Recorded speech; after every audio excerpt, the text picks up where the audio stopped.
There was an unassuming adoption made final today in Johnson County District Court. Krista Dubill was there, and she joins us now to explain why many of you will feel a connection to this case.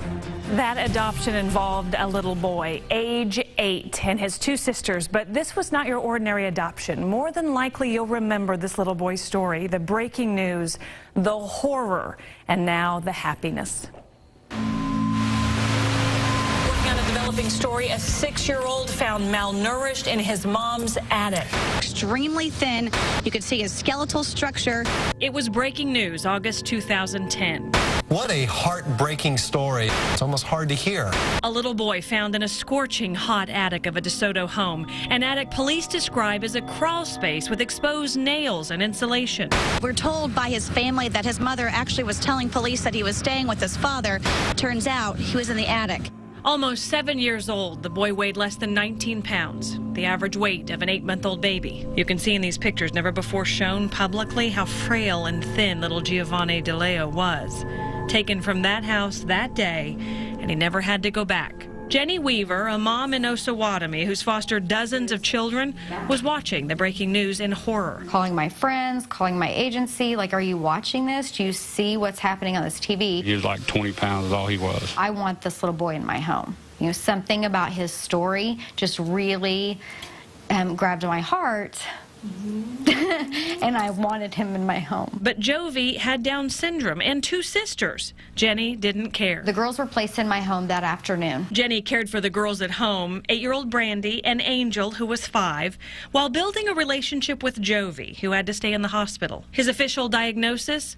Malnutrition due to child maltreatment, failure to thrive, Down syndrome, zinc deficiency, hypoglycemia, child abuse, osteopenia, rickets, developmental delay, and refeeding syndrome. Jovi grew to trust Jenny. He moved in with her. He and the girls went to school in Osawatomie. They made friends, one of which was Betsy Bouts, their newly assigned court-appointed special advocate, or CASA. I wanted to be there from the very beginning because I wanted to make sure these kids had a good outcome, and that, you know, if something that terrible happens, they deserve everything. Betsy Bearpaw, as the kids eventually called her, took the case.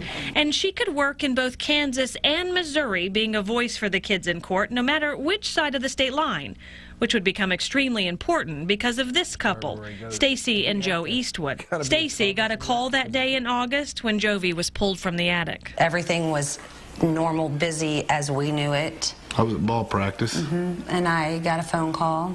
This was about what time?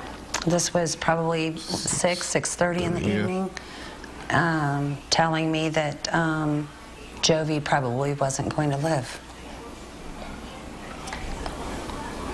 Stacy is related to Jovi and the girls, and because of the investigation, no blood relatives were allowed to see Jovi in the hospital.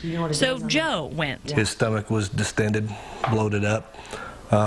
He had patches of hair falling out of his head, all from the malnutrition.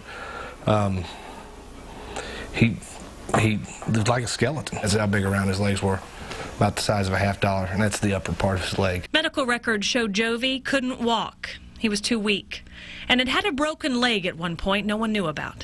It's a really hard story to hear. The good news, this boy is expected to be okay. We didn't know how. All we knew is that we were going to do whatever it took.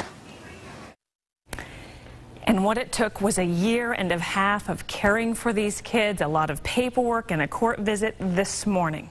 Tonight at 10, we'll pick up the story from here. You'll see Jovi now, what his life is like now, and go inside the courtroom for that adoption this morning where there were a lot of smiles, and Jovi actually did a fist pump when they announced that it was final.